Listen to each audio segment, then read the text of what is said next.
All right, I gotta do this while I'm driving because I'm running out of time. Just finished running 10 miles and I really didn't feel like doing it. My trainer had me running these splits at a total of 10 miles, 2-mile warm up, and then 4 separate miles. It was supposed to be my mile personal record plus 30 seconds. So my fastest mile right now was like 6:45. So the first mile was at like 7 minutes, 15 seconds. And then the second one's supposed to be at 7:10, then 7:06, and then 6 miles in 56 seconds. And I wasn't feeling it. It was tough. And, but I pretty much hit it. Even though I had to stop and stretch a few different times because my lower back was tight. But anyway, I'm about 3 weeks from the 50 miler. I just did 10 miles. My lungs were good. Like, it really wasn't that much of a struggle for my cardiovascular system. It was just my legs were sore, my back was kind of sore because I don't do enough stretching, and I'm running a shitload and lifting a bunch of weights. With that being said, what I want to talk about is the book Man's Search for Meaning by Viktor Frankl. Because I'm talking about philosophy and fitness, tied it into my 50 miler. And this book is, I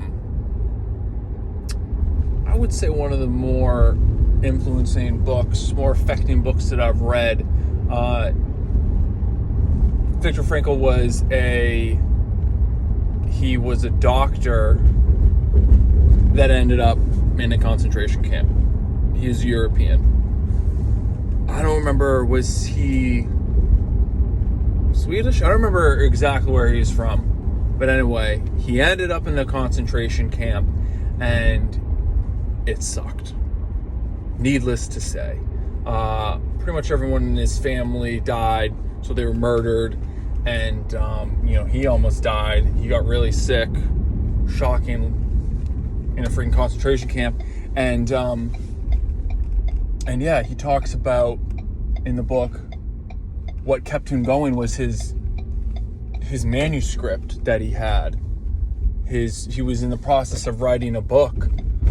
And he felt that it was very important to the point that it kept him alive. It kept him motivated to get through hell on earth so he could write his freaking book. I mean, he originally snuck the manuscript into the concentration camp, I believe, but then he lost it or got it taken away. And so he basically had to start from scratch and had to just pull all his ideas and writing from memory. And he did that. And he talked about how he discovered how important it was to have meaning and to have a reason to live. I believe he came to terms with the fact that he believed that was the most important thing to strive for in life, was to find meaning, personal meaning. And he didn't say that he didn't talk about the grand meaning of life, like, oh, this is the point of life, this is the point of existence. He talked about answering the question for, you have to answer for your life, you have to answer for your years, your months, your days, your weeks, your minutes, your hours. It's like, the question, what is the purpose of life in general, is too broad of a question. And, it's crazy to even think about, and it can be overwhelming to try and answer. So what you have to do is you have to answer for yourself, for your own life, for your own time. And, that struck me pretty hard, coming from this dude who had freaking been through it.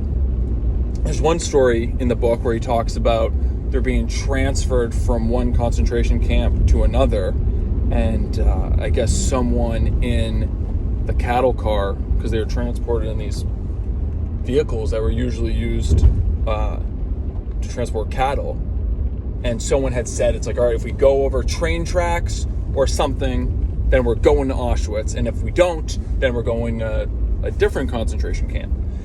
And then they realized that they were not going to Auschwitz, they're going to some other concentration camp, and they were overwhelmed with joy because the concentration camp that they were arriving at didn't have ovens.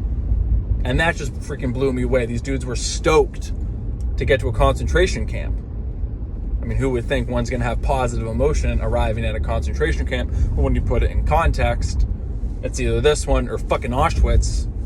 They were pretty stoked. And he talked about, I guess, they lost one guy during the count. He had fallen asleep somewhere, so the guards made him stand outside in the freaking freezing rain or whatever all night long.